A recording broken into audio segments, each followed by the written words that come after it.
Quero cumprimentar a Patrícia pela sua postura, pela sua tranquilidade, pela sua clareza. Estou muito contente de ouvi-la e vou fazer alguns questionamentos, se possível, puder respondê-las, a gente agradece. Defensora, a senhora acha importante uma comissão parlamentar mista de inquérito como essa para investigar os desvios ocorridos no INSS?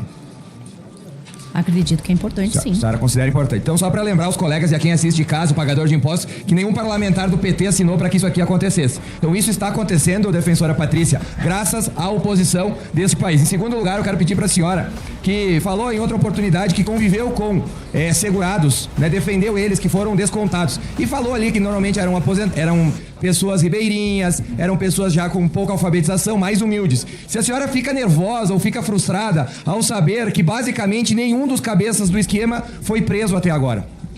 Se tem um sentimento de revolta quando a senhora vê uma comissão parlamentar mista de inquérito como essa, tendo que ser feita porque ninguém foi para a cadeia basicamente até agora, que descontou aquelas pessoas humildes que a senhora atendeu.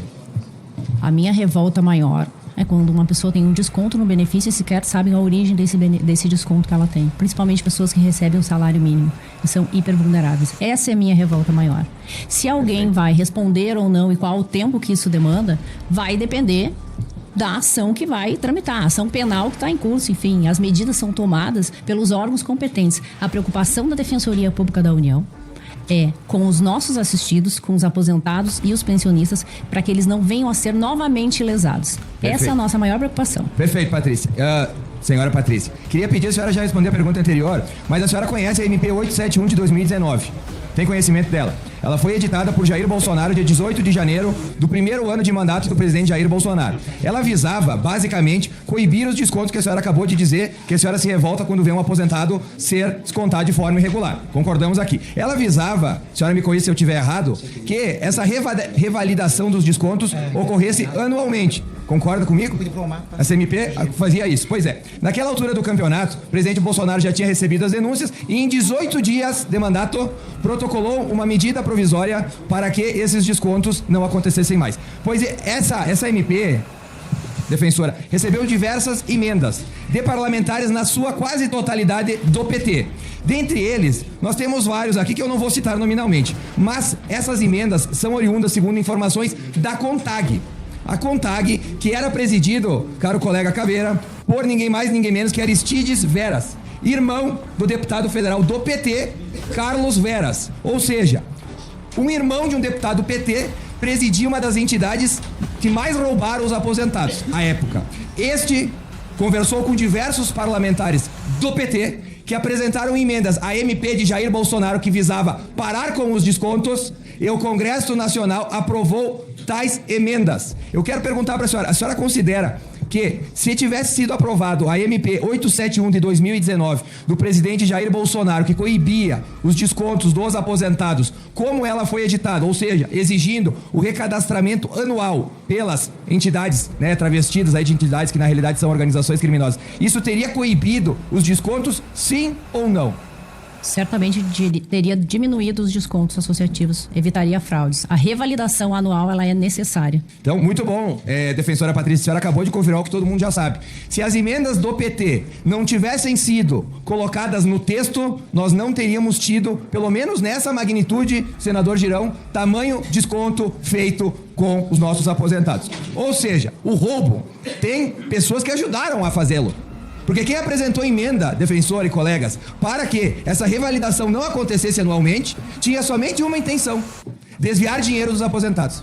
Não há outro motivo para fazer isso. Porque se eu não devo nada, não tem problema de fazer essa revalidação. Eles protocolaram essa emenda e volto a alertar os colegas, através da CONTAG, presidida pelo irmão de um parlamentar de quem? Do PT. Pois é, essa é um ponto. Eu quero avançar em um ponto que não foi muito tratado aqui e que basicamente a gente não encontra em lugar nenhum, que é a questão dos empréstimos consignados. Que a senhora pudesse nos explicar, porque a senhora falou que desconto associativo é um, mas empréstimo consignado podem ser diversos. Inclusive, se não me falha a memória, a senhora citou que tinha um aposentado que tinha 10. Alguém citou aqui que foram 10. Acho que foi a senhora, inclusive, que citou que tinha 10. Pois é. Quando alguém faz um empréstimo em sua conta, normalmente o dinheiro vem para a conta corrente da pessoa. Concordamos aqui, todo mundo já precisou de um dinheirinho extra, né?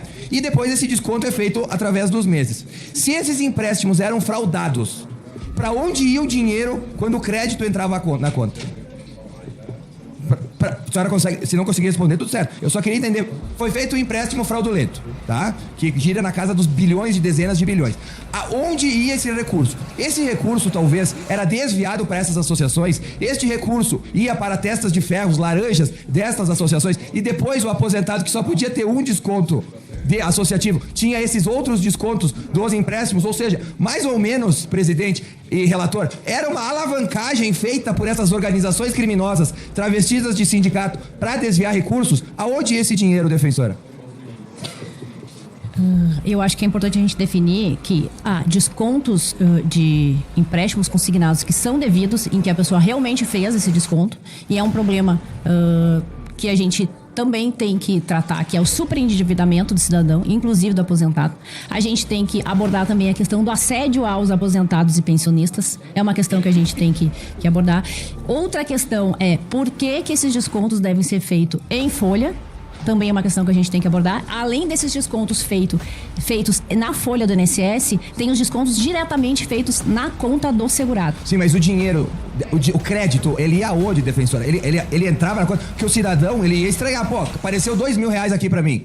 Ele aparecia na conta ou ele também era desviado por essas? Muitas vezes ele aparecia na conta e o segurado não sabia o que era. Muitas vezes ele acreditava que eram atrasados de ações judiciais. Veja bem, a gente está falando com pessoas extremamente vulneráveis.